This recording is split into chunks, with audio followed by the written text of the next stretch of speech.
మంచిది. దేవుని వాక్యాన్ని ధ్యానం చేద్దాం. అపోస్తుడైన పౌలు కొరింథీయులకు రాసిన 2వ పత్రిక 7వ అధ్యాయము 1వ వచనాన్ని ధ్యానం చేద్దాం. అపోస్తుడైన పౌలు కొరింథీయులకు రాసిన 2వ పత్రిక 7వ అధ్యాయం 1వ వచనాన్ని ధ్యానం చేద్దాం. ప్రియులారా, మనకు ఈ వాగ్దానములు ఉన్నవి గనుక దేవుని భయంతో పరిశుద్ధతను సంపూర్తి చేసుకొనుచు శరీరమునకు ఆత్మకును కలిగిన సమస్త కల్మషము నుండి మనలను పవిత్రులుగా చేసుకుందాము. చాలండి. చదువుకున్న లేఖన భాగాన్ని మనం ధ్యానం చేస్తున్నప్పుడు అపోస్తుడైన పౌలు కొరింథీ సంఘంతో చెప్తున్న మాటలు ఏంటి అంటే, ప్రియులారా, మనకు వాగ్దానములు ఉన్నాయి. ఏమున్నాయి? మనకు వాగ్దానములు ఉన్నాయి. ఈ రోజున దేవుని సన్నిధిలో కూర్చున్న మనమందరి జీవితాల్లో కూడా దేవుడు వాగ్దానాలు చేశాడు. కానీ వాగ్దానాలకు మనం ఏమయ్యామో తెలుసా? వాగ్దానాలు ఉన్న పరవాసులమయ్యాం. వాగ్దానాన్ని అనుభవించలేని వారుగా మనం ఉన్నాం. కానీ దేవుడు వాగ్దానం చేసిన దేవుడు దాన్ని నెరవేర్చటానికి సమర్థుడైన దేవుడు.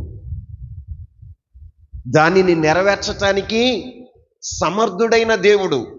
అబ్రహాముతో వాగ్దానం చేశాడు, వాగ్దానాన్ని నెరవేర్చాడు. మోషేతో వాగ్దానం చేశాడు, ఆ వాగ్దానాన్ని నెరవేర్చాడు. దావీదుతో వాగ్దానం చేశాడు, ఆ వాగ్దానాన్ని నెరవేర్చాడు.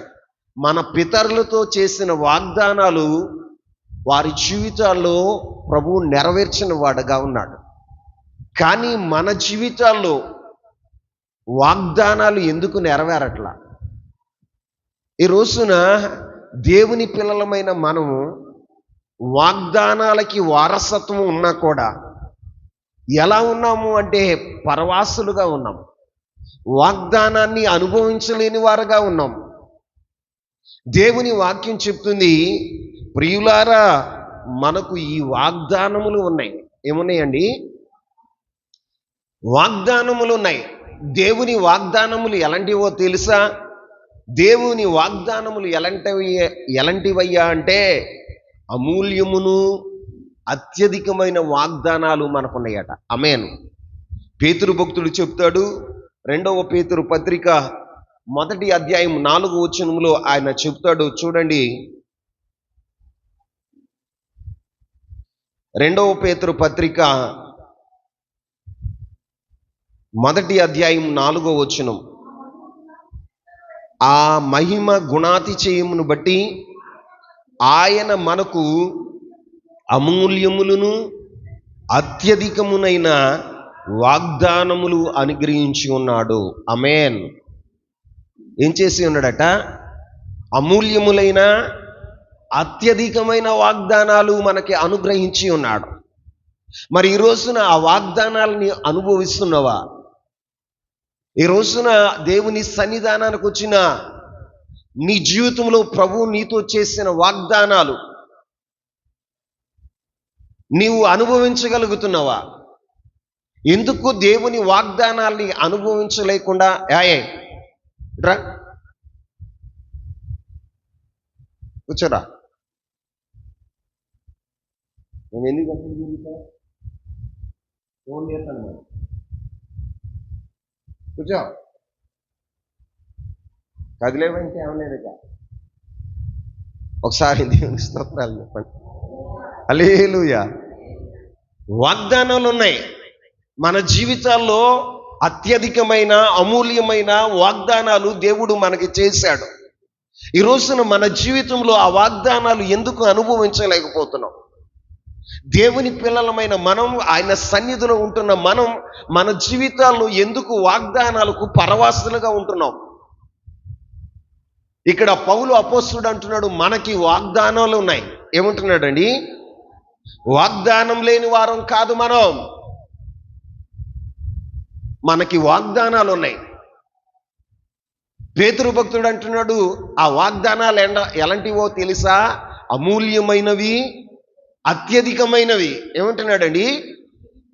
అమూల్యమైనవి, అత్యధికమైన వాగ్దానాలు మన జీవితంలో ఉన్నాయి. కానీ మనము ఆ వాగ్దానాలకు ఏమయ్యామో తెలుసా? పరవాసులమయ్యాం. ఏమయ్యామండి? అనుభవించలేని వారుగా ఉన్నాం. వాగ్దానాలను చూస్తున్నాం. ఎలాంటి వారమయ్యా అంటే, మన జీవితంలో ఎదురుగుండా మంచి భోజన పదార్థాలు ఉన్నాయి, కానీ తినలేని స్థితి. ఏ స్థితి అండి? తినలేని స్థితిలో ఉన్నాం. ఎందుకు తినలేకపోతున్నాం? ఎందుకు వాగ్దానాల్ని అనుభవించలేకపోతున్నాం? మన ప్రభువు వాగ్దానం చేసిన వాడు ఎంతైనా నమ్మదగిన దేవుడు, వాటిని నెరవేర్చడానికి సమర్థుడైన దేవుడు. ఎలాంటి వాడండి?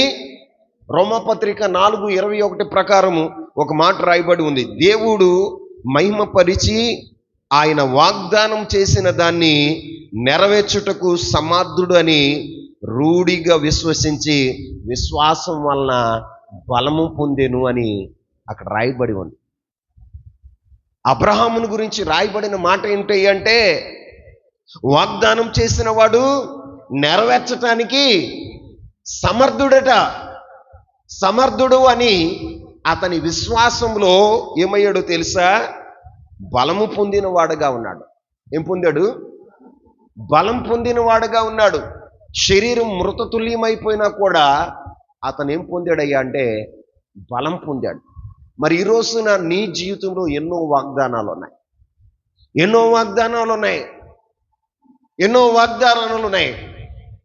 ప్రభు నిన్ను సమృద్ధి అయిన స్థలానికి నడిపిస్తానని, ప్రభు నిన్ను ఒక ఉన్నతమైన వ్యక్తిగా స్థిరపరుస్తానని, ప్రభు నిన్ను తన సేవలో ఒక మహిమ కలిగిన పాత్రగా వాడుకుంటానని, ప్రభు నిన్ను నీ జీవితంలో, నీ కుటుంబంలో ఎన్నో ఆశ్చర్య కార్యాలు చేస్తానని దేవుడు వాగ్దానం చేశాడు. మరి ఎందుకు ఆ వాగ్దానాలు నీ జీవితంలో నెరవేరట్లా? వాగ్దానాలు ఉన్నాయి అనుకుంటున్నావే తప్ప ఎందుకు నా జీవితంలో వాగ్దానాలు నెరవేరటం లేదు? వాగ్దానాలుండి నేను ఎందుకు పరవాసిగా ఉన్నాను? వాగ్దానాలుండి వాటిని నేను ఎందుకు స్వతంత్రించుకుంటలేదు అని ఎప్పుడైనా ఆలోచన చేసావా? నీ జీవితంలో వాగ్దానాలు ఎందుకు నీవు స్వతంత్రించుకోలేకపోతున్నావో నువ్వు గ్రహించగలిగావా? పౌలు అపోస్తలుడు చెప్తున్నాడు, మనకి వాగ్దానాలు ఉన్న మాట వాస్తవం. ఆమేన్. మనకి వాగ్దానాలు ఉన్న మాట వాస్తవం. కానీ మన జీవితంలో ఆ వాగ్దానాలు ఎందుకు నెరవేరట్లా?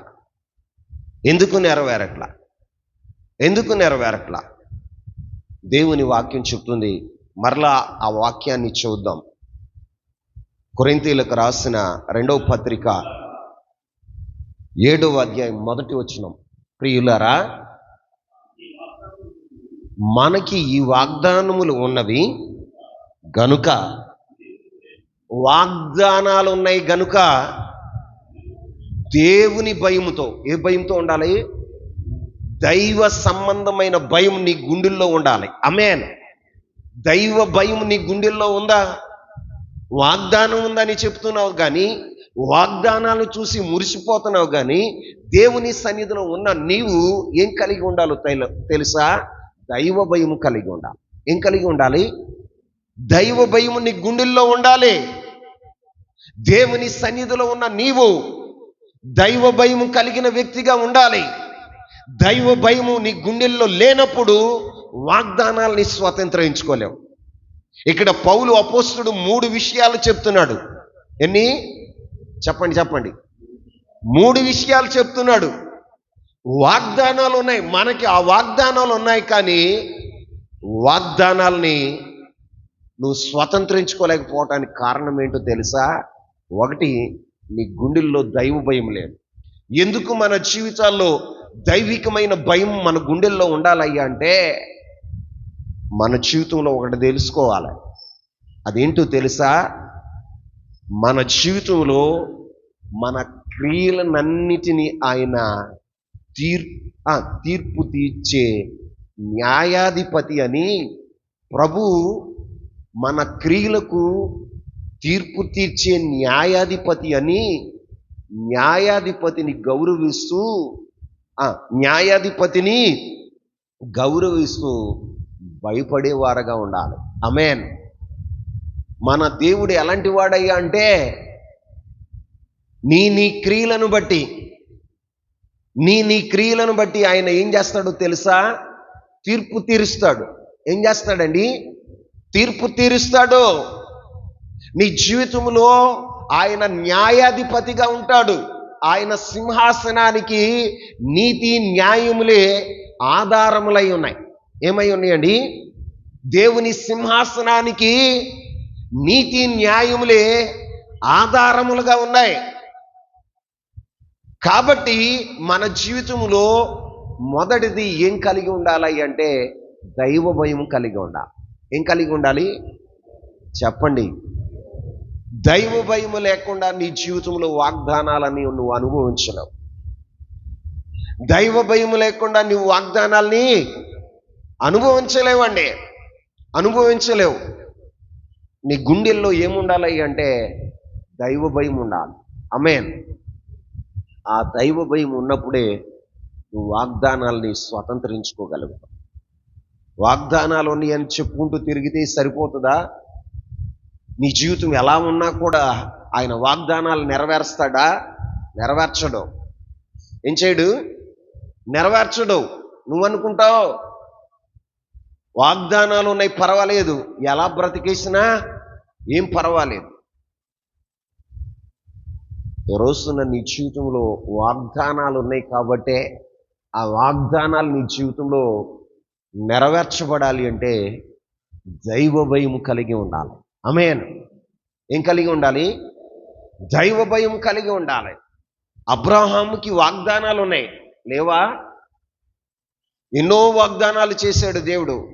అబ్రహామా, నీ సంతతిని ఆకాశ నక్షత్రం వల్లే చేస్తాను. అబ్రహామా, నీవు ఇదిగో అనేకులకు ఆశీర్వాదకరంగా ఉంటావు. నీ సంతతిని బట్టి సమస్త భూమి మీద ఉన్న సమస్త వంశవాళ్ళు ఆశీర్వదించబడతాయి అని దేవుడు వాగ్దానం చేశాడు. అబ్రహామా, ఇదిగో నీవు చూస్తున్నావే ఈ కనాను దేశం, ఇదిగో నీవు కనులెత్తి నలుదిశలా నీవు చూడు, నువ్వు చూస్తున్న ఈ దేశాన్ని నీ సంతతికి ఇస్తాను అని దేవుడు వాగ్దానం చేశాడు. చేసి నెరవేర్చకుండా ఉన్నాడా? చెప్పండి. నెరవేర్చాడు.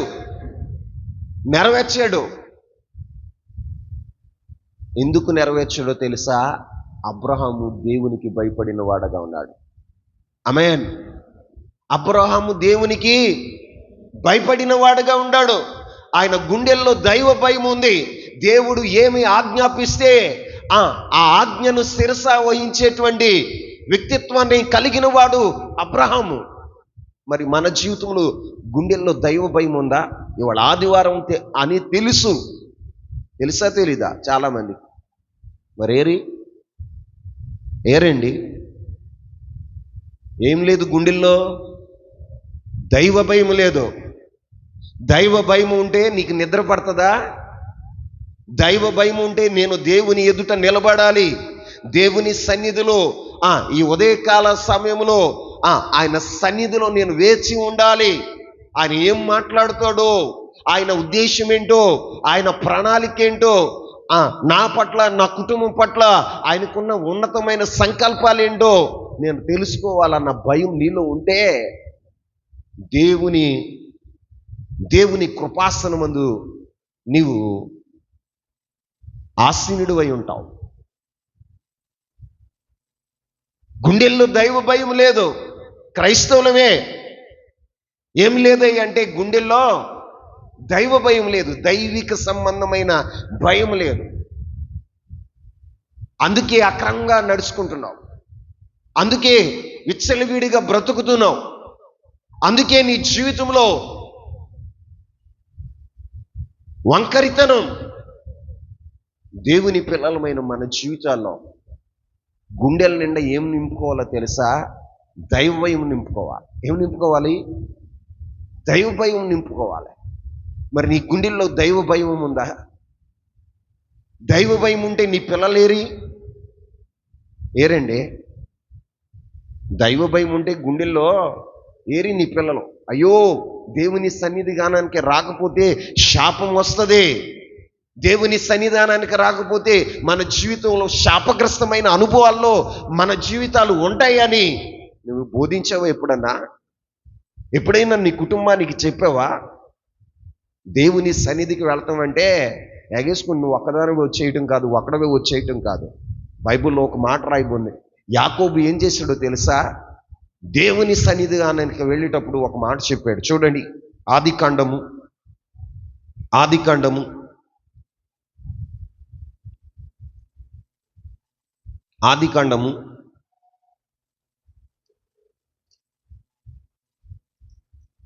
35వ అధ్యాయం 35వ అధ్యాయం మొదటి వచనం నుంచి కొంచెం వచనాలు చదవండి.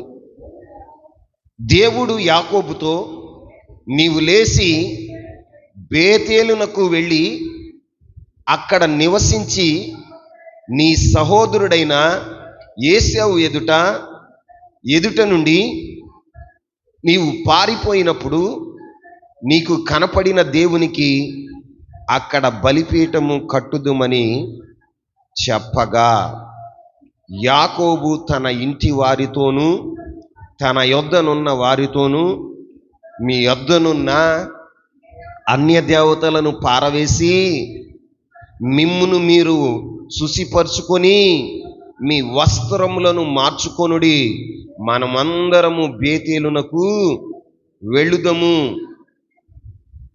నా శ్రమ దినమున నాకు ఉత్తరం ఇచ్చి నేను వెళ్ళిన మార్గములో నాకు తోడై ఉండిన దేవునికి బలిపీఠము అక్కడ కట్టేదనని చెప్పాను. బేతేలు అంటే అర్థం ఏంటో తెలుసా? దేవుని మందిరం. ఏంటండి? చూడండి, ఆ మాట కూడా చదువుదాం. ఆదికాండము 28వ అధ్యాయము. ఆదికాండము 28వ అధ్యాయము 11వ వచనాన్ని చదువుదాం. 19వ వచనం. మరియు అతడు బేతేలు అని పేరు పెట్టాను. బేతేలు అంటే అక్కడ ఒకటి అంకి వేస్తుంది. ఏం అంకి వేస్తుంది చెప్పండి? ఏమని ఉంది? దేవుని మందిరం.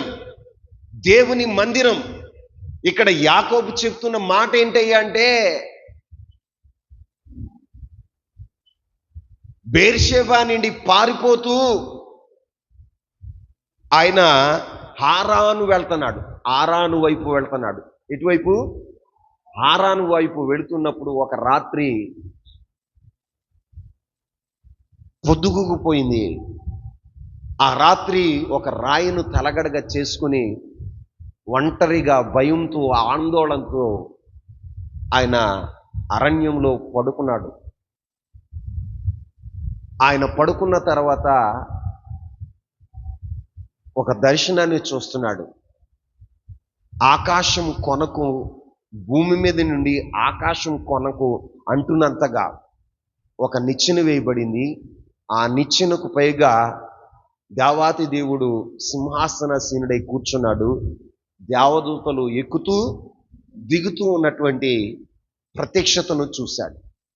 ఉదయాన్నే లేచిన తర్వాత యాకోబు అంటున్న మాట ఏంటో తెలుసా? ఇది చాలా భయంకరమైన స్థలం. ఏమంటున్నాడండి? చెప్పండి. 18వ వచనం కూడా చదవండి. లేచి 16వ వచనం. యాకోబు నిద్ర తెలిసి నిశ్చయముగా యెహోవా ఈ స్థలమందున్నాడు, అది నాకు తెలిసిపోయేనని తెలియకపోయినని భయపడి, ఈ స్థలం ఎంతో భయంకరము, ఇది దేవుని మందిరమే గాని వేరొకటి కాదు, ఇది పరలోకపు గవిని, దేవుని మందిరము, ఇది దేవుని మందిరమే గాని వేరొకటి కాదు అన్నాడు. దేన్ని? బేతేలును. చెప్పండి. ఆ స్థలానికి యాకోబు ఏమని పేరు పెట్టాడో తెలుసా?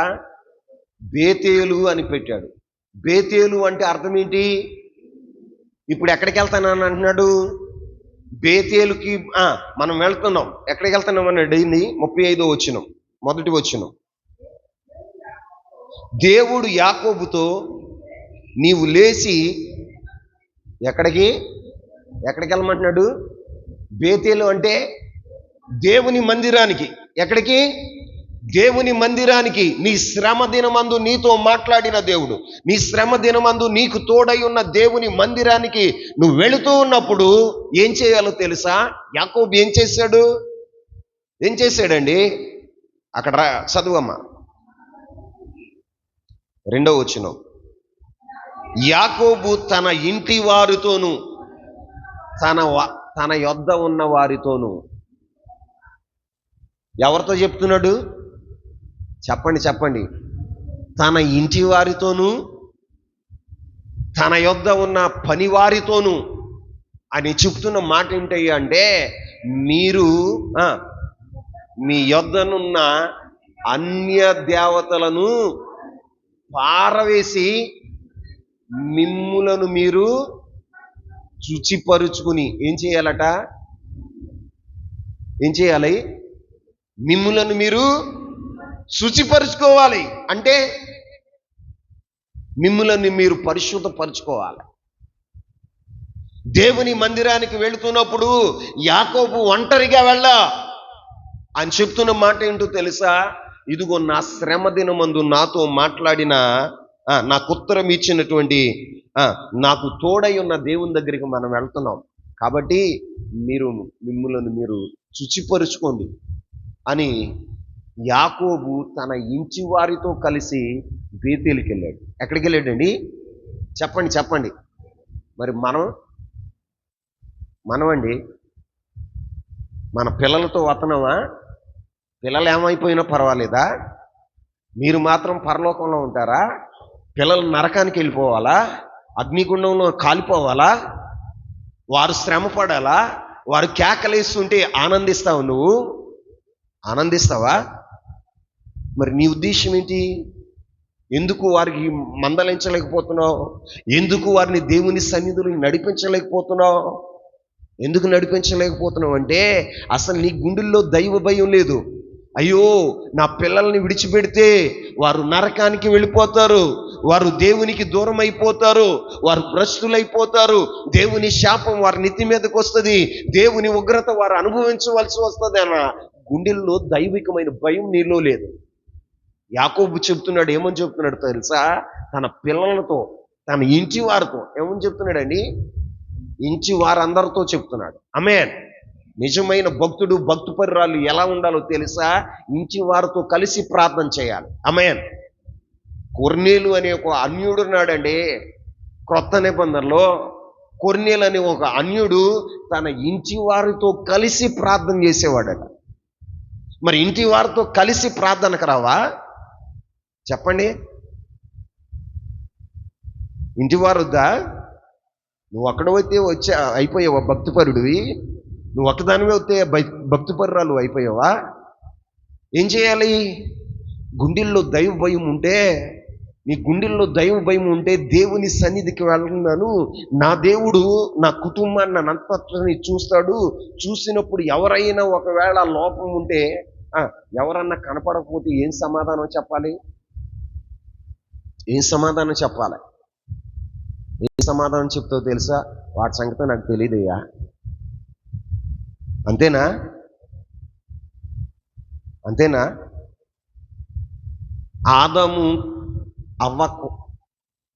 ఆదాముకి అవ్వకి ఇద్దరు పిల్లలు పుట్టారు. ఒకడు ఏశావు, రెండోవాడు చెప్పండి ఎవరు? కయీను. ఎవరండి? రెండోవాడు క్షమించండి, ఒకడు హేబేలు, రెండోవాడు కయీను. హేబేల్ని కయీను చంపేశాడు, కోపంతో చంపేశాడు పొలంలో. దేవుడు అడుగుతున్నాడు,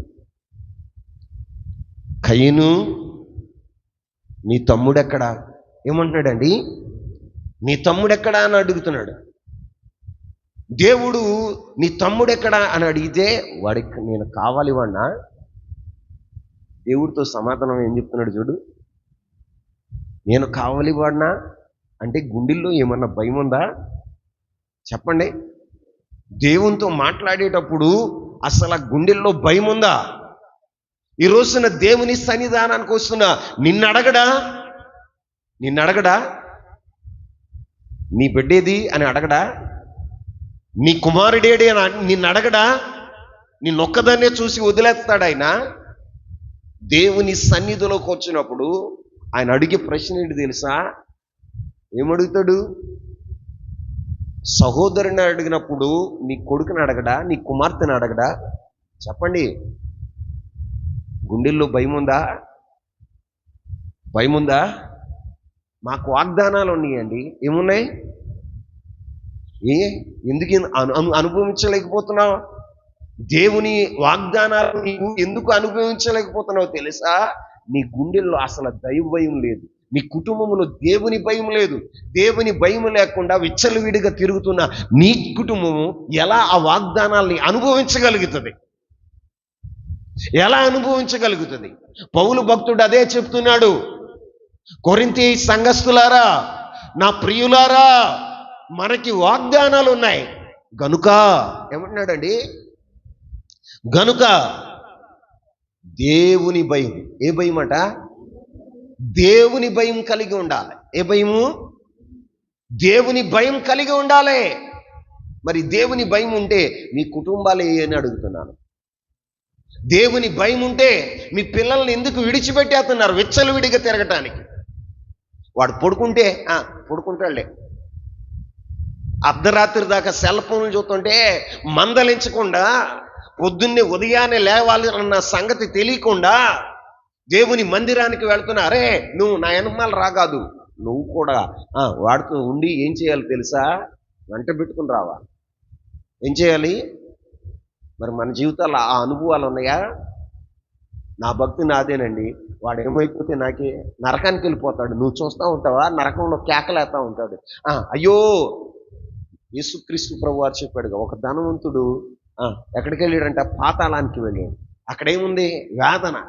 ఇదండి వేదన భరితమైన స్థలం, పండ్లు కొరుకునే స్థలం, కేకలు వేసే స్థలం, భరించలేనటువంటి యాతన, నరక యాతన. వారు నరక యాతన పడుతూ ఉంటే నువ్వు సంతోషంగా పరలోకంలో ఉండగలుగుతావా? చెప్పండి. నీ గుండెల్లో అసలు దైవ భయం ఉందా? యాకోబు దేవుని మందిరానికి వెళుతూ తన ఇంటి వారందరినీ సిద్ధపరిచాడు. మీ దగ్గర ఉన్న అన్య దేవతల విగ్రహాలను విడిచిపెట్టండి, మిమ్ములను మీరు శుచి చేసుకోండి. ఏం చేసుకోమన్నాడండి? శుచిపరుచుకోండి అంటే శుభ్రపరచుకోండి, పరిశుద్ధపరచుకోండి. రోజున నీ జీవితంలో వాగ్దానాలు మాత్రం అత్యధికములై ఉన్నాయి. అమూల్యమైన అత్యధికమైన వాగ్దానాలు ఉన్నాయి. కానీ అవి నీ జీవితంలో నెరవేరకపోవటానికి కారణం ఏంటో తెలుసా? దైవ భయం లేదు. ఏం లేదండి, అయ్యగారు చెప్పారు కదండి, మా జీవితంలో ఇలా జరుగుతుందని. ఎన్ని సంవత్సరాలు అయిపోయిందో ఆ మాట చెప్పి జరగట్లేదండి. విచ్చలవిడితనంగా తిరిగాయి. లోకంలో దైవ భయం లేకుండా, గుండెల్లో దైవ భయం లేకుండా, దేవుని సన్నిధిలో దైవ భయం లేకుండా నువ్వు తిరిగాయి. వాగ్దానాలు నెరవేరిపోతాయి. ఎలా నెరవేరతాయి? నెరవేరాలంటే మొదటిది గుండెల్లో దైవ భయం ఉండాలి. అబ్రహాము ఊరికినే దేవుడు అబ్రహాముని వాగ్దానం చేసి నెరవేర్చలా. అబ్రహాము జీవితంలో ఏముందో తెలుసా? గుండెల నిండా దైవ భయం ఉంది. ఏముందండి? దైవ భయం ఉంది. దేవునికి భయపడినవాడు. అందుకే దేవుడు అబ్రహాముని పరీక్షించడానికి ఒక్కగాను ఒక్క కుమారుని ఇస్సాకుని బలిగా ఇవ్వమంటే మాట్లాడకుండా తీసుకెళ్ళి మోరియా దేశం వెళ్ళి దేవుడు చూపించిన పర్వతం మీద దహన బలి అర్పించడానికి సిద్ధపడిన వాడుగా ఉన్నాడు. ఆయన మనసులో ఎక్కడ కూడా పొరపాటు చేయకుండా తన కుమారుణ్ణి దహన బలిగా ఇవ్వటానికి, దేవుని మాట నెరవేర్చటానికి ఆయన ఇష్టపడిన వాడుగా ఉన్నాడు. అప్పుడు అంటున్నాడు దేవుడు, నువ్వు దేవునికి భయపడిన వాడేవని ఇందును బట్టి తెలిసింది. ఏమన్నాడని? దేవునికి భయపడిన వాడవని ఇందును బట్టి నీవు భయపడిన వాడవని ఇందును బట్టి తెలిసింది అంటున్నాడు. మరి నీ జీవితంలో దైవ భయం ఉండాలి. దేవుని వాగ్దానాలు మన జీవితంలో నెరవేరాలంటే, అత్యధికములైనటువంటి వాగ్దానాలు ఉన్న, అమూల్యమైన వాగ్దానాలు మన జీవితంలో ఉన్న నెరవేరాలంటే ఒకటి, గుండెల్లో దైవ భయం ఉండాలి. ఆమేన్. అబ్రహాము తర్వాత దావీదు. ఎవరండి? దావీదు. ఒకసారి పాపం చేసినందుకు తన జీవిత కాలం అంతా ప్రతి రాత్రి కన్నీరు విడిచాడట. ఏం చేశాడండి? ప్రతి రాత్రి ఎంతగా ఏడ్చాడో తెలుసా? దేవుని సన్నిధిలో తన పరుపు తేలే అంతగా దేవుని సన్నిధిలో ఏడ్చాడు. నువ్వు ఎప్పుడైనా ఏడ్చినట్టు అనుభవాలు ఉన్నాయా? పాపం చేసిన తర్వాత ఏడ్చిన అనుభవాలు ఉన్నాయా? పశ్చాత్తాపడిన అనుభవాలు ఉన్నాయా?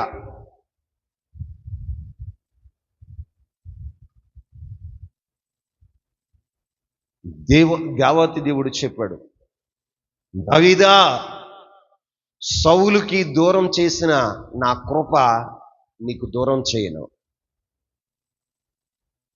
నేను దూరం చేయను. అది శాశ్వత కృపగా ఉంటది. ఆమేన్. శాశ్వత కృపగా ఉంటదని దావీదుతో దేవుడు వాగ్దానం చేశాడు. నిజంగా సౌలు తప్పు చేశాడా? దావీదు తప్పు చేశాడా? చెప్పండి. సౌలు చేసిన తప్పు పెద్దదా? దావీదు చేసిన తప్పు పెద్దదా? చెప్పాలండి. దేవుడు సౌలుతో ఒక మాట చెప్పాడు, అమాలేకీయుల మీద యుద్ధానికి వెళ్ళు, వారి ఏవి కూడా నువ్వు తీసుకుని రావద్దు, అవి శాపగ్రస్తమైనవి తీసుకురావద్దు అంటే, ఆయన ఏం చేశాడో తెలుసా? ఆ రాజును పట్టుకుని వచ్చాడు, బంధించాడు, సరసాల్లో పెట్టాడు. ఇంకేం చేశాడు? బలిసిన ఎడ్లను గొర్రెలను తీసుకొచ్చి పాలెంలో కట్టేశాడు. ఎవరిని హత్య చేయలా, ఎవరితో వ్యభిచారించలా. సౌలు వ్యభిచారి కాదండి, నరహంతకుడు కాదు. కానీ మాట వినలా. ఏం వినలా?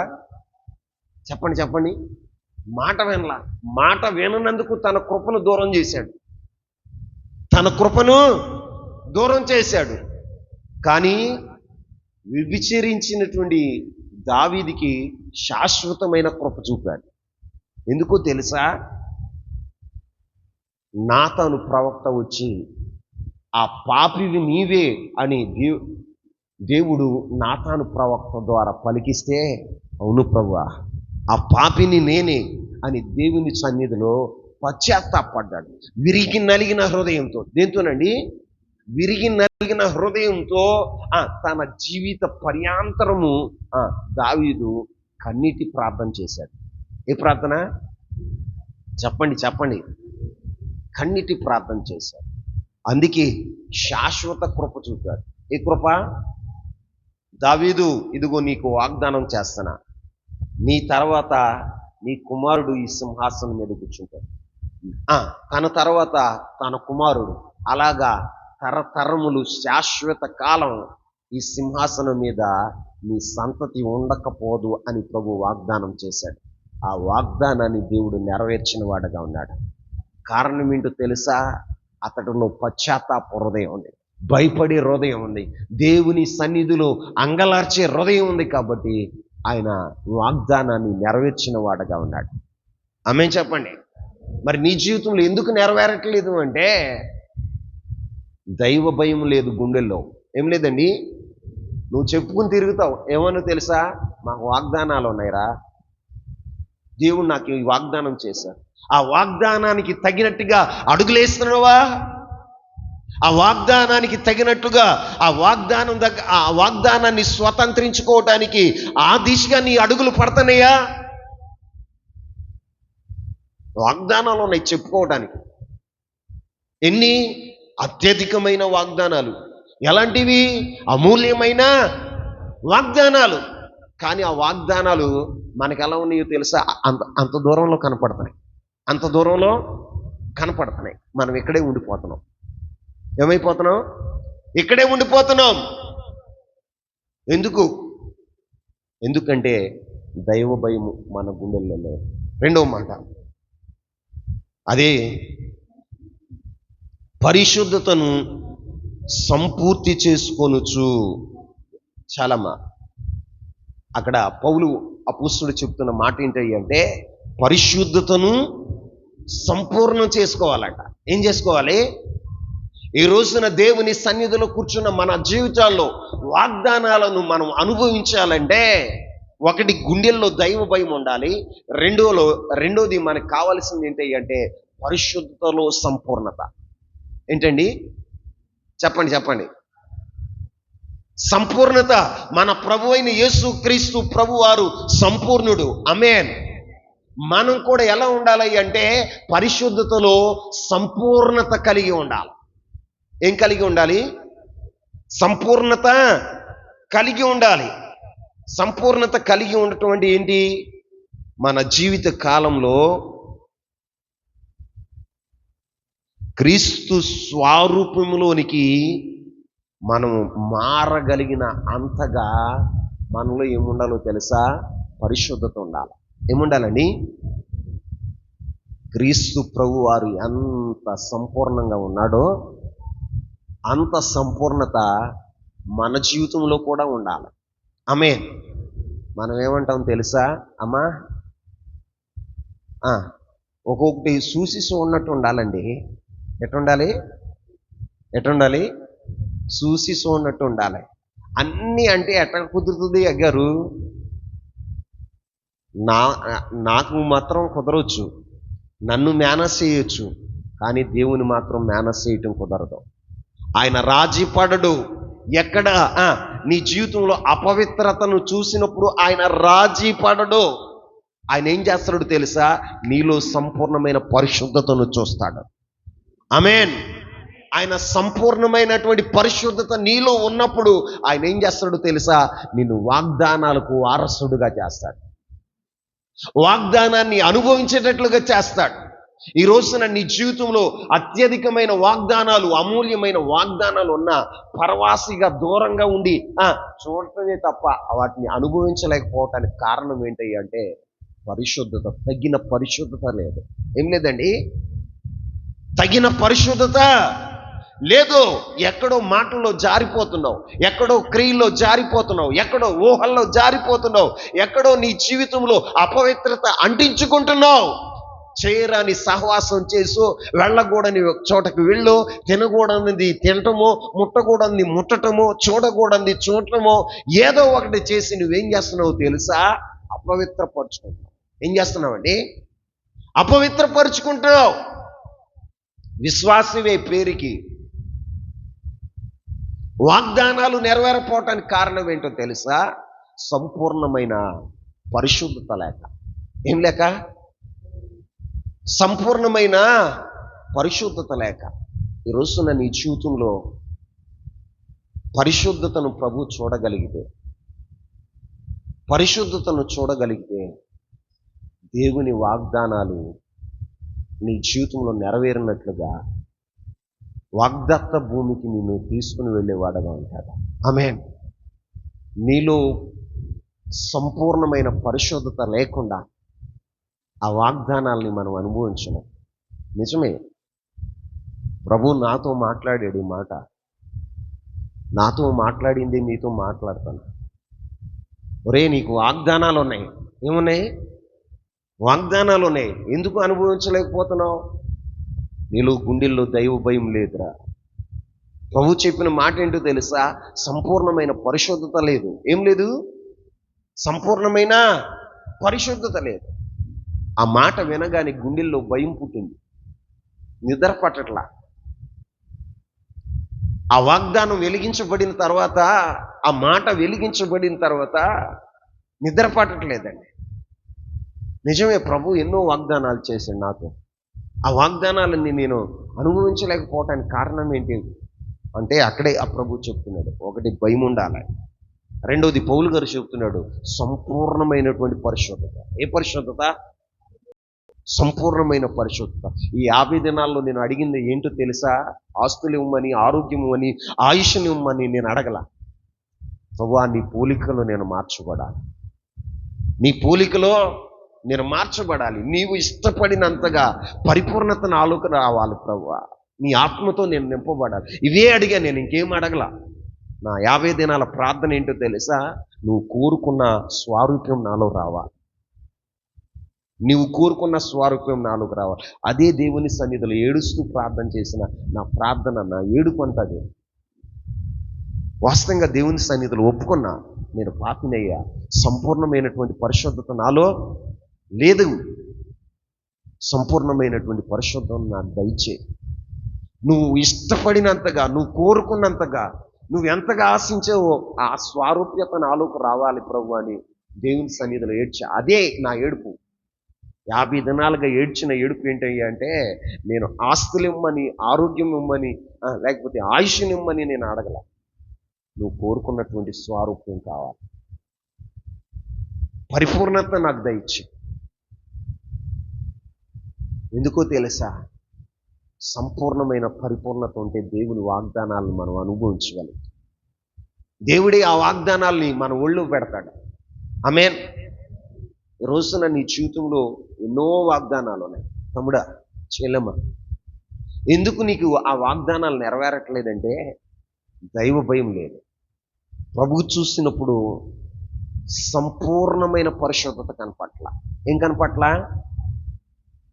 సంపూర్ణమైన పరిశుద్ధత కనపట్ల. నువ్వు అనుకుంటున్నావు పర్లేదులే, సరిపెట్టేసుకుంటున్నావు. నువ్వు ఎవడినో చూసి, ఎవడి భక్తినో చూసి, ఎవడి యొక్క క్రియలను చూసి వాడి మీద నేను బెటరేలే అనుకుంటున్నావు. నీలో ఉన్న లోపాన్ని సరి చేసుకుంటా, నీలో ఉన్న లోపాన్ని సరి చేసుకుంటా. క్రీస్తు యొక్క స్వారూప్యంలోనికి నేను మార్చబడాలి, ఆయన స్వారూప్యంలోనికి నేను మార్చబడాలని పరిపూర్ణమైనటువంటి పరిశుద్ధత కలిగిన ఉండలేకపోతున్నా. నీ పక్కవాడు భక్తిని చూసి, నీ పక్కవాడు చేస్తున్న క్రియలను చూసి వాడి మీద నేను బెటరే అనుకుని బెటర్గా ఫీల్ అయ్యి ఏం చేస్తున్నావు తెలుసా? అపవిత్రతలోనే బ్రతుకుతున్నావు. దీంట్లో బ్రతుకుతున్నావు, అపవిత్రతలోనే బ్రతుకుతున్నావు.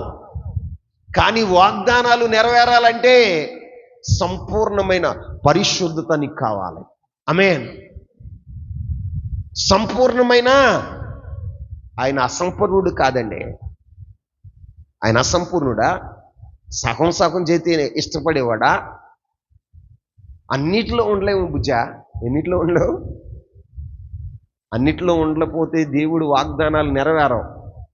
అన్నిటిలోనూ మనము సంపూర్ణమై ఉండాలి. క్రీస్తు యొక్క స్వారూప్యం మనలోనికి రావాలి. మన ఘటాన్ని మనం కాపాడుకోగలిగితే, పరిశుద్ధంగా ఉండటానికి మన ఘటాన్ని మనం కాపాడుకోగలిగితే, దేవుని చేత చేయబడిన వాగ్దానాలు, అమూల్యమైన వాగ్దానాలు, అత్యధికమైన వాగ్దానాలు మనం స్వతంత్రించుకోగలుగుతాం. ఆమేన్. ఈరోజున నీ జీవితంలో వాగ్దానాలు నెరవేరకపోవటానికి కారణం ఏంటో తెలుసా? పరిపూర్ణత లేదు. ఏం లేదండి? పరిపూర్ణత లేదు. పౌలు అపోస్తలుడు అంటాడు, సంపూర్ణులగుటకు సాగిపోతాం. ఏమంటాడండి? సంపూర్ణులగుటకు సాగిపోదాం, ఆగిపోవద్దు. ఎక్కడో లోటుపాట్లు ఉన్నాయని ఆ లోటుపాట్లను చూసుకుని ఆగిపోవటం కాదు. అపవాది నిన్ను ఏం చేస్తుందో తెలుసా? నువ్వు పరిశుద్ధుడు కాలేరా, నీ ప్రార్థన విన్నడరా అని నిన్ను భ్రమ పెట్టారు. కానీ దేవుని సన్నిధిలో మన హృదయాన్ని కుమ్మరించి పశ్చాత్తాపడి పాపాన్ని విడిచిపెట్టి నూతనమైన జీవితాన్ని మనం జీవిస్తూ ఉంటే మనం ఏమవుతాం తెలుసా? సంపూర్ణతలోకి వస్తాం. ఏమవుతాం? సంపూర్ణతలోకి వస్తాం. క్రైస్తవ జీవితంలో సంపూర్ణలు కాకపోవడానికి కారణం ఏంటో తెలుసా? ప్రార్థిస్తారు, పాపినయ్యా అని ఒప్పుకుంటారు, పాపాన్ని మాత్రం విడిచిపెట్టరు. ఏం విడిచిపెట్టరు? చెప్పండి. పాపాన్ని మాత్రం విడిచిపెట్టరు. పదే పదే పదే పదే ఆ పాపంలోనే చచ్చిపోతాం. అందుకే వాగ్దానాలు మన జీవితంలో నెరవేరట్లా. ఇక్కడ పౌలు అపోస్తలుడు అంటున్నాడు, ప్రియులారా మనకి వాగ్దానాలు ఉన్నాయి. ఏమంటున్నాడండి? మనకి వాగ్దానాలు ఉన్నాయి కనుక దేవుని భయముతోనూ పరిశుద్ధతలో సంపూర్తి చేసుకోవాలట. సంపూర్తిని ఏం చేసుకోవాలి? మన జీవితంలో ఏం చేసుకోవాలి? రెండవది, పరిశుద్ధతను సంపూర్తి చేసుకోవాలి. నీ జీవితంలో సగం సగం భక్తి అంటే సగమత్త మేనత్తలాగా ఉండకూడదు. మనం దేవుని సన్నిధికి వచ్చిన తర్వాత పరిశుద్ధులుగా బ్రతకటం నేర్చుకోవాలి. ఎప్పుడైతే నీలో పరిశుద్ధత చూస్తాడో ప్రభు ఆ వాగ్దానాలు నీ జీవితంలో నెరవేరుస్తాడు. ఆమేన్ చెప్పండి. దేవుడు ఆటోమేటిక్గా నెరవేరుస్తూ వచ్చేస్తాడు. నువ్వు అడగవసరలా, ప్రభువా ఈ వాగ్దానాలు ఉన్నాయి, వీటి సంగతి ఏంటి అని. నీలో ప్రభు పరిశుద్ధత చూసినప్పుడు, ప్రభు సాటిస్ఫాక్షన్ అయినప్పుడు ప్రభు ఏం చేస్తాడు తెలుసా? ఆ వాగ్దానాలన్నీ నువ్వు అనుభవించేటట్లుగా నీ జీవిత అనుభవాల్లో ప్రభు ఉంచగలుగుతాడు. ఆయన నిన్ను చూసినప్పుడు అసంపూర్ణుడుగా కనపడితే, లోటుపాట్లు కనపడుతూ ఉంటే దేవుడు వాగ్దానాలను నెరవేర్చడం చెప్పుకుంటూ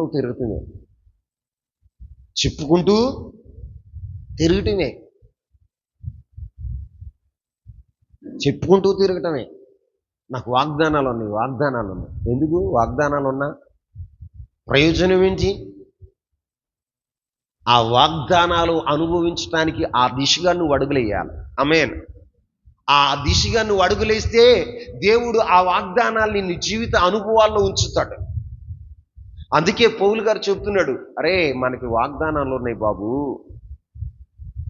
అందుకని మనం ఏం చేయాలంటే దైవ భయము కలిగి పరిశుద్ధత యందు సంపూర్ణులవ్వాలి. ఏమవ్వాలండి? సంపూర్ణులవ్వాలి. మూడోది ఏం మాట చెప్తున్నాడు చూడండి. అదే వచనంలో ఏమని చెప్తున్నాడు తెలుసా? శరీరమునకు ఆత్మకు కలిగిన కల్మషమును, సమస్త కల్మషము నుండి మనలను మనము పవిత్రులుగా చేసుకోవాలి. ఆమేన్. దేవుని వాగ్దానాలు నువ్వు అనుభవించాలంటే ఏం చేయాలో తెలుసా? నీ శరీరానికి, నీ ఆత్మకు అంటిన కల్మషాన్ని నువ్వేం చేయాలో తెలుసా? కల్మషం నుండి మనలను మనము పవిత్రులుగా చేసుకోవాలి. ఆమేన్. ఏం చేసుకోవాలట? పవిత్రులుగా చేసుకోవాలి. ఈ శరీరానికి ఆత్మకి ఏమంటింది అంటే కల్మషం అంటింది. ఏమంటింది? కల్మషం అంటింది. ఆ కల్మషాన్ని మనం ఏం చేయాలో తెలుసా? కడిగి వేసుకోవాలి. ఆమేన్. ఆ కల్మషాన్ని మనము కడిగి వేసుకోవాలి. దేవుని వాక్యము నీ మీద ప్రభువు తన వాక్యాన్ని వర్షం వలె తన వాక్యాన్ని నీ మీద కురిపిస్తూ ఉన్నప్పుడు ఆ వాక్యపు జల్లులో నువ్వేం చేయాలో తెలుసా? నీ యొక్క శరీరానికి, నీ ఆత్మకు అంటిన కల్మషాన్ని కడిగి వేసుకునేవాడగా ఉండాలి. పౌలు అపోస్తలుడు ఎఫెసీయులకు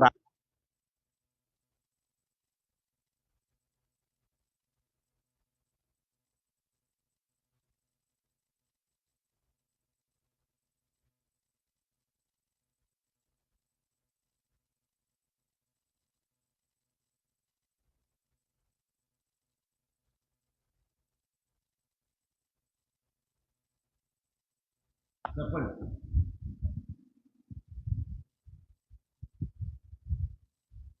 ఎలా ఉంటారు? సంఘంగా, మహిమ కలిగిన సంఘంగా నీ ఉండాలి అంటే నువ్వేం చేయాలో తెలుసా? నీ శరీరానికి, నీ ఆత్మకు అంటిన కల్మషాన్ని కడిగి వేసుకోవాలి.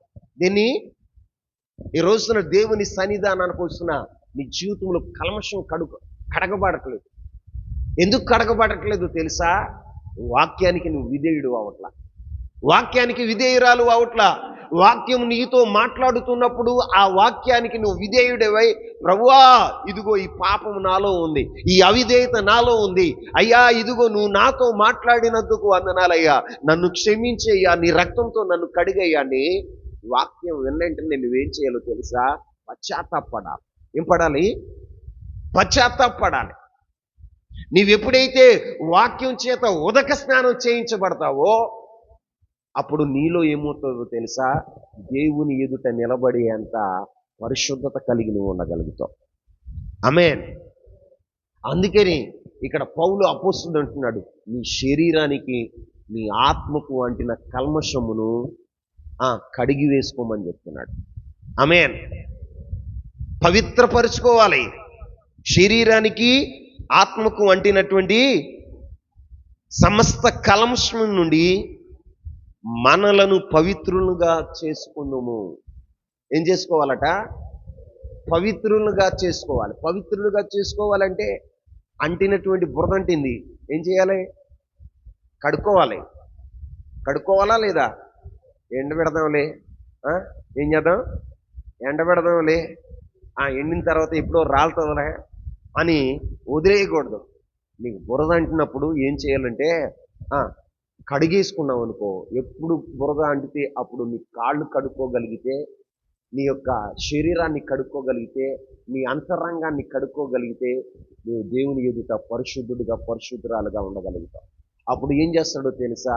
నువ్వు నీ అపవిత్రతను కడిగి వేసుకున్నప్పుడు, నీ యొక్క కల్మషాన్ని నువ్వు కడిగి వేసుకున్నప్పుడు దేవుడు వాగ్దానాన్ని నీ జీవితంలో నెరవేర్చేవాడుగా ఉంటాడు. ఈ రోజున మీ జీవితాల్లో ఉన్న కల్మషం, మీ అంతరంగంలో ఉన్న కల్మషం ఇక్కడ పౌలు చెప్తున్నాడు, రెండింటికి అంటిందంట. ఒకటి శరీరానికి, ఆత్మకు. ఆత్మ కనపడద్దా? చెప్పండి. అంతరంగం కనపడద్దా?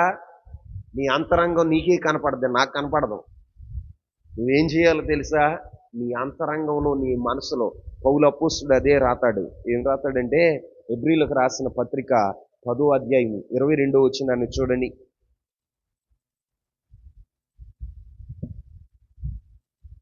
హెబ్రీయులకు రాసిన పత్రిక 10వ అధ్యాయం 22వ వచనం.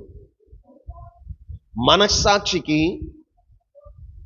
కల్మషం తోచకుండునట్లు ప్రోక్షించబడిన హృదయం కలిగిన వారమై, నిర్మలమైన ఉదకముతో స్నానం చేసిన శరీరము కలవారమై ఉండి, విశ్వాసం యొక్క సంపూర్ణ నిశ్చయత కలిగి మనము దేవుని సన్నిధానానికి చేరుదము. ఆమేన్. మనం దేవుని దగ్గరకు వచ్చేటప్పుడు ఎలా ఉండాలో తెలుసా? మనస్సాక్షికి కల్మషం తోచకుండునట్లు ప్రోక్షించబడిన హృదయం గలవారమై, నిర్మలమైన ఉదకంతో స్నానం చేసి శరీరం గలవారమునై ఉండి, విశ్వాసం విషయంలో సంపూర్ణ నిశ్చయత కలిగి, యథార్థమైనటువంటి హృదయముతో. ఏ హృదయం? చెప్పాలి. యథార్థమైన హృదయం అంటే స్వచ్ఛమైన హృదయం, అపవిత్రత అంటని హృదయం, కల్మషం లేని హృదయం. ఆ హృదయంతో దేవుని కృపాసనము సమీపించాలి.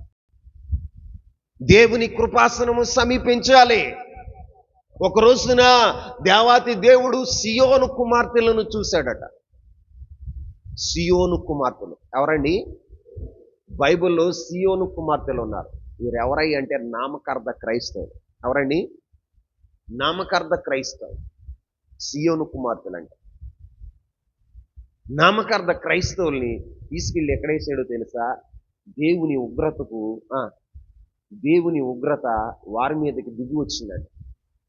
తర్వాత ఆ ఉగ్రతలో శేషించిన వారిని దేవుడు పరిశుద్ధపరిచి పవిత్రపరిచి వారి హృదయాల కంటిన కల్మషాన్ని అంతటిని కూడా దేవుడు తొలగించాడట. ఆమేన్.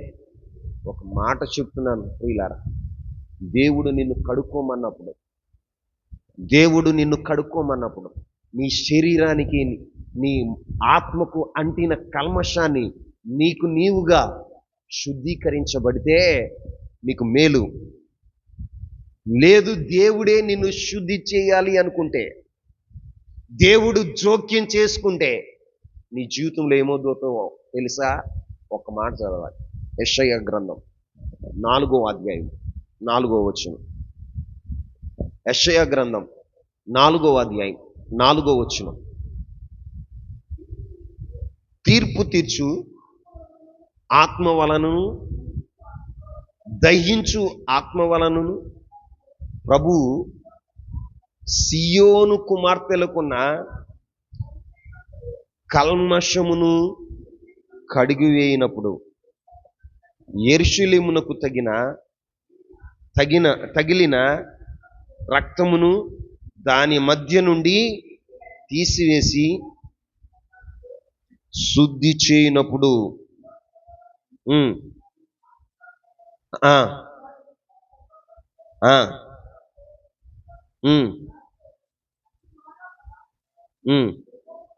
యెహోవా కలగచేయును. ఇక్కడ సియోను కుమార్తెలకు కల్మషము అంటిందంట. ఏమంటింది? కల్మషము అంటింది. కానీ దేవుడు దహించు అగ్ని అయి ఉన్నాడు. ఏమై ఉన్నాడండి? చెప్పండి చెప్పండి.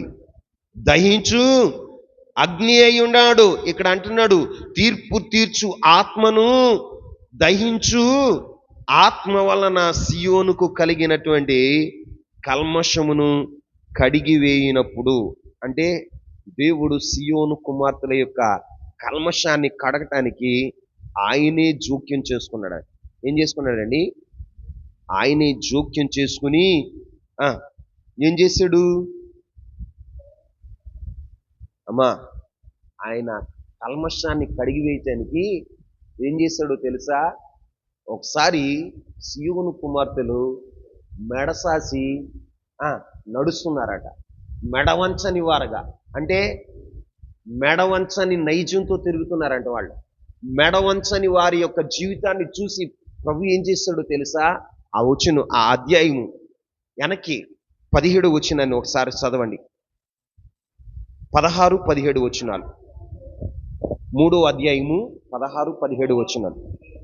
యెహోవా సెలవిచ్చినదేమనగా, సియోను కుమార్తెలు గర్విష్ఠురాండ్లై మెడచాచి నడుచుచు వార చూపులు చూచుచు కులుకుచు నడుచుచు తమ కాళ్లకు ఉన్న గజ్జెలను మ్రోగించుచున్నారు. కాబట్టి ప్రభు సియోను కుమార్తెల యొక్క నడినెత్తిని గోడు చేయును, యెహోవా వారిని మానము బయలుపరుచును. ఏం చేశాడట? వారి నెత్తి ఏమైందో తెలుసా? ఏ తలను చూసి, ఏ తల వంచని స్థితిలో వారు తిరుగుతున్నారో వారిని అవమానపరచటానికి ఏం చేశాడో తెలుసా? తలంతా బోడు చేశాడు. ఏం చేశాడు? అంతకుముందు ఏం చేశారు? మెడసాసి నడుస్తున్నారు. మెడసాసి నడటం అంటే అర్థం కావట్లా మీకు? తల వంచని వారుగా ఉన్నారు. ఎలా ఉన్నారు? తల ఉంచితే ఏమవుద్ది? మెడ వంగుతుంది. మెడ వంచని వారుగా ఉన్నారంటే గర్విష్ఠురాండ్లుగా తిరుగుతున్నారు. వారి జీవితంలో ఏముందో నాకు తెలియదు. పరిశుద్ధతను చూసుకున్నారో, లేకపోతే వారి జీవితంలో అందాన్ని చూసుకున్నారో, వారికి కలిగిన సమృద్ధిని చూసుకున్నారో, వారికి ఉన్నటువంటి ఈవులను చూసుకున్నారో నాకు తెలియదు. కానీ వారు మెడసాసి నడుస్తున్నారట. ఏం నడుస్తున్నారు? మెడచాచి నడుస్తున్నారట. గర్విష్ఠురాయ్ వారు తిరుగుతూ ఉంటే దేవుడు వారి గర్వాన్ని అణచడానికి ఏం చేసిందో తెలుసా? నడినెత్తిన బోడు చేశాడు. ఇప్పుడు బాగా జడ ఉందండి, ఏమనుకోమాకండి. బాగా బారెడు జడ ఉంది. ఆ జడ ఉన్న వాళ్ళు ఏం చేస్తారు? మాట్లాడరు. మిమ్మల్ని ఏమన్నా అండి బాబు చెప్పండి. ఆ ఆ జడ కోసం వీళ్ళు మెడవంచరు. ఏమంచరు? మెడవంచరు. మెడవంచరు. దేవుడు అంటున్నాడు, ఏ జడను చూసి నువ్వు గర్విస్తున్నావో ఆ జడే లేకుండా చేస్తా, ఆ తలే లేకుండా చేస్తా, ఆ తలను నేను బోడి చేస్తాను అంటున్నాడు. ఏమంటున్నాడండి? అంటే నీ జీవితంలో దేన్ని బట్టి గర్విస్తున్నావు? అందాన్ని బట్టా? పరిశుద్ధతను బట్టా? దేన్ని బట్టి గర్విస్తున్నావు? కొంతమంది ఎలా ఉంటారయ్య అంటే, దేవుని మందిరంలో కూర్చుంటారా, దేవుని మందిరంలో కూర్చుని తోటి వారిని ప్రేమించలేరు. వాళ్ళ మీదే నేను భక్తి చేతనా, వీడు వేస్ట్ గాడ్రా, ఎట్లాగా వీడు వేస్ట్ గాడ్రా. స్వనీతి పరులు అంటారు వాళ్ళు. ఏమంటారండి? స్వనీతి పరులు. పరిసేయుడు కూడా అలాగే దేవుని సన్నిధిలో స్వనీతిని వెళ్ళబుచ్చాడు. ప్రభు అన్నాడు, ఈ పరిసేయుడి కంటే సుంకరి దేవుని కనికరాన్ని పొందాడు. ఈ కనికరాన్ని, పరిశుద్ధంగా ఉన్నాడు, దశం భాగం ఎత్తున్నాడు, ఉదీనాలు కూడా ఎత్తున్నాడు, సత్క్రియలన్నీ చేతనాడు. కానీ ఆయనలో ఉన్నది ఏంటో తెలుసా? స్వనీతి అనే గర్వం. ఏ గర్వం? స్వనీతి అనే గర్వం. ఈ రోజున నీ జీవితంలో కూడా స్వనీతి అనేటువంటి ఒకవేళ గర్వం నీ అణువణువున ఉందేమో, ఒకసారి దాన్ని నువ్వు కడిగి వేసుకుందువు గాక, స్వనీతిని తీసివేసుకుందువు గాక, నీ జీవితంలో ఉన్న కల్మషాన్ని కడిగి వేసుకుందువు గాక. లేకపోతే ఆయనే జోక్యం చేసుకుంటాడు. నీవు నీ యొక్క అపవిత్రతను నువ్వు కడిగి వేసుకోకపోతే దేవుడు ఏం చేస్తాడో తెలుసా? దహించు ఆత్మతో. ఏ ఆత్మతో? దహించు ఆత్మతో సియోనుని ఏం చేశాడో తెలుసా? దాని కల్మషాన్ని కడిగేశాడట. దాని కల్మషాన్ని కడిగి వేయటానికి ఏం చేశాడు? దాని యొక్క నడినెత్తిని బోడి చేశాడు, అవమానపరిచాడు. ఏం చేశాడండి? ఈ రోజున మీకు దండం పెట్టి చెప్తున్నా, దేవుడు నీ విషయం జోక్యం చేసుకునే అంతవరకు నువ్వు పశ్చాత్తాపడకుండా ఉంటే, దేవుడు జోక్యం చేసుకునే అంతవరకు నీ జీవితంలో కల్మషాన్ని కడుక్కోకపోతే, ఒక మాట చెప్తా, దేవుని చేతిలో పడటం భయంకరం. ఏంటండి? దేవుని చేతిలో పడటం భయంకరము. ఆయన చేతిలో పడితే నలిపేస్తాడు. ఏం చేస్తాడు? నలిపేస్తాడు. నీలో ఎక్కడ పొడి లేకుండా ఉండేటట్టుగా సారి మీద నిన్ను ఎలాగ మలచాలో అనుకుంటున్నాడో ఆ రూపం వచ్చి అంతవరకు కుమ్మరివాడు మట్టిని తొక్కినట్టుగా నిన్ను తన చేతిలో పెట్టుకుని ఏం చేస్తాడో తెలుసా? నలుపుతాడు. ఏం చేస్తాడండి? నలిపే ఆ బాధపడే కంటే నీకు నీవుగా దేవునికి సరెండర్ అయిపోయి, ప్రభువా ఈ పాపం చేశాను, ఈ పాపాన్ని కడిగివేయి, నీ రక్తంతో నన్ను కడుగు, శుద్ధినిగా చేయి, ప్రభువా కల్మషాన్ని కడిగివేయి అని దేవుని సన్నిధిలో నీవుగా ఒప్పుకొని దేవుని రక్తంతో కడగబడితే, నువ్వు పరిశుద్ధుడు అయితే, నీ కల్మషాన్ని కడిగి వేసుకుంటే వాగ్దానాలన్నీ నీ జీవితంలో నెరవేరుస్తాడు. ఆమేన్. లేదు నేను ఎలాగే ఉంటాను అని స్వనీతిని ప్రదర్శించావనుకో, సియోను కుమార్తెల విషయం ప్రభు జోక్యం చేసుకున్నాడు. ఏం చేసుకున్నాడండి? జోక్యం చేసుకుని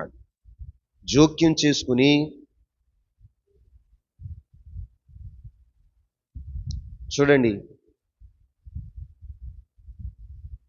జోక్యం చేసుకున్నాడా? జోక్యం చేసుకున్న దేవుడు ఏం చేశాడు? 24వ వచనం చదవండి. 3వ అధ్యాయం, యెషయా గ్రంథం 3వ అధ్యాయం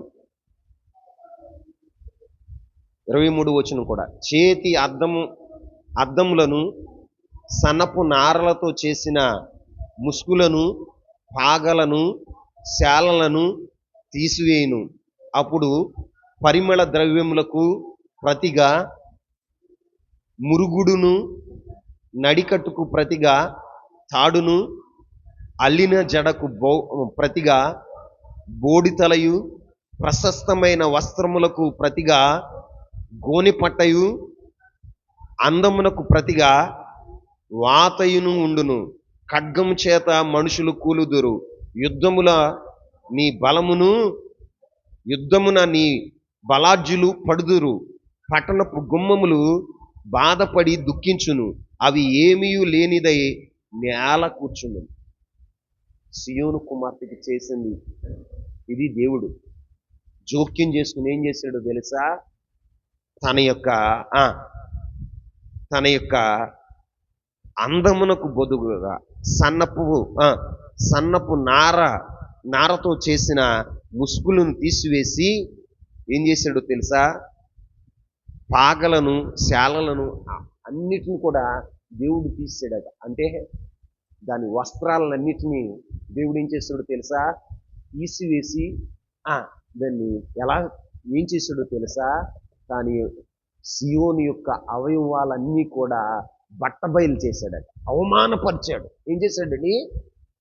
అవమానపరిచాడు. ప్రశస్తమైన వస్త్రాలన్నీ తీసివేసి పరిమళ అక్కడ రాయబడిన మాట ఏంటో తెలుసా? పరిమళ ద్రవ్యములకు ప్రతిగా మురుగంట. ఏంటండి? ఆమె ఏం రాసుకున్నాడో తెలుసా? ఆమె దగ్గర సెంటు వాసన వచ్చేది. ఏమొచ్చేదండి? సెంటు వాసన వచ్చేది. సెంటు వాసన పోయింది, మురికి వాసన వస్తుంది. ఏం వాసన? మురికి వాసన. అంటే బురదలో పడేశాడు దేవుడు. ఎక్కడ? మురుగు వాసన. అక్కడ రాయబడిన మాట చాలా సియోను కుమార్తెకు ఉన్న ఏవేవి ఉన్నాయో అవన్నీ తీసివేసి ఏం చేశాడో తెలుసా? దాన్ని అగ్ని చేత శుద్ధి చేసేవాడు. దేని చేత? అగ్ని చేత శుద్ధి చేసేవాడు.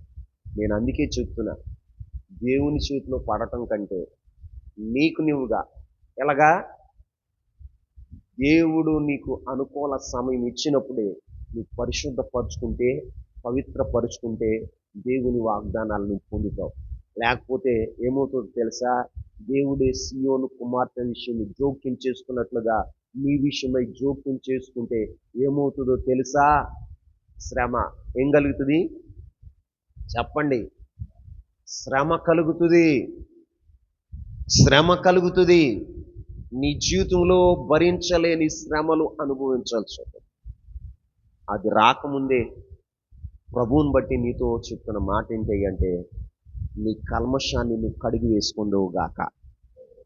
నీ కల్మషాన్ని నీకు నీవుగా దేవుని కృపాసనమందు సమీపించి నీకు నీవుగా ఒప్పుకుని విడిచిపెట్టుదువు గాక. విడిచిపెడితే దేవుని వాగ్దానాలని నువ్వు అనుభవించగలుగుతావు. పౌలు అపోస్తుడి యొక్క బాధ ఏంటో తెలుసా? బాబు, అమ్మలారా, మీకు వాగ్దానాలు ఉన్నాయి. ఏమున్నాయి? వాగ్దానాలు ఉన్నాయి, కానీ మీరు వాటిని అనుభవించలేకపోతున్నారు. ఎందుకు అనుభవించలేకపోతున్నారు అంటే, మీరు దైవ భయం కలిగి, పరిశుద్ధత యందు సంపూర్ణత కలిగి, మీ శరీరమునకు ఆత్మకు అంటిన కల్మషమును పవిత్రపరచుకోండి అని చెప్తున్నాడు. పవిత్రపరచుకోండి, అప్పుడు మీరు వాగ్దానాలని అనుభవిస్తారు. పౌలు గారు భయం ఏంటో తెలుసా? ఒక మాట చదివి వాక్యాన్ని మనం ముగించేద్దాం. హెబ్రీలకు రాసిన పత్రిక 4వ అధ్యాయం 1వ వచనం. హెబ్రీలకు రాసిన పత్రిక 4వ అధ్యాయం 1వ వచనం. ఆయన యొక్క విశ్రాంతిలో ప్రవేశించుదుమను వాగ్దానము ఇంకా నిలిచి ఉండగా, మీలో ఎవడైనను ఒకవేళ వాగ్దానము పొందకుండా తప్పిపోవునేమో అని ఏం కలిగి ఉన్నాడంట? అపోస్తుడైన పౌలు యొక్క భయం ఏంటో తెలుసా? విశ్రాంతిలో ప్రవేశించుదుమను వాగ్దానము ఇంకా నిలిచి ఉండగా, మీలో ఎవడైనను ఒకవేళ ఆ వాగ్దానము పొందకుండా తప్పిపోదురేమో అని భయము కలిగి ఉందుము అంటున్నారు. ఆమేన్. దైవజనుడి భయం ఏంటో అర్థమవుతుందా? విశ్రాంతిలో ప్రవేశించుదు మన వాగ్దానం ఉంది. ఆ వాగ్దానం ఒకవేళ మీ జీవితంలో తప్పిపోతుందేమో అని భయపడతామన్నాడు. ఆమేన్. మీరు భయం కలిగి ఉండండి. ఆ వాగ్దానాన్ని మీరు స్వతంత్రించుకోకపోతే, విశ్రాంతిలో ప్రవేశించాలి అని వాగ్దానాన్ని మీరు స్వతంత్రించుకోకపోతే పరలోకానికి వెళ్ళరు. ఎక్కడికి వెళ్ళరండి? పరలోకానికి వెళ్ళరు. ఆ వాగ్దానాన్ని ఎక్కడ స్వతంత్రించుకోకుండా తప్పిపోతారో అని భయపడుము అంటున్నాడు. ఏమంటున్నాడండి? భయము కలిగి ఉండండి, భయము కలిగి ఉండండి అంటున్నాడు. ఈరోజైనా ఇప్పుడైనా దేవుని సన్నిధిలో భయపడతా ఉంటావా? ప్రార్థన చేస్తావా? ప్రభువా, నిజంగా నా జీవితంలో ఎన్నో వాగ్దానాలు ఉన్నాయి. నీ వాగ్దానాలు అమూల్యమైనవి, నీ వాగ్దానాలు అత్యధికమైనవి. ఆ వాగ్దానాలు నా జీవితంలో ఉన్నాయి, కానీ నేను స్వతంత్రించుకోలేకపోయాను ప్రభువా. కారణం నా అవిధేయతేనయ్యా. అయ్యా, భయం లేని స్థితి, అయ్యా పరిశుద్ధతలో సంపూర్ణత లేని స్థితి, అయ్యా నా యొక్క శరీరానికి ఆత్మకు కల్మషం అంటిన స్థితి ప్రభువా. దాన్ని ఈ ఉదయకాల సమయంలో నీ రక్తంతో కడిగివేయ్యా, నా కల్మషాన్ని కడిగివేయ్యా అని నువ్వు ఒప్పుకుంటే దేవుడు నీ కల్మషాన్ని కడిగివేస్తాడు. నీకు వాగ్దానాన్ని స్వతంత్రించుకునే కృపను ఆయన అనుగ్రహిస్తాడు. అట్టి కృప పరిశుద్ధాత్ముడు మీ అందరికీ దయచేయును గాక. మోకరిస్తారా? ప్రార్థన చేద్దాం. మోకరిస్తారా? చేతులు ఎత్తుతారా?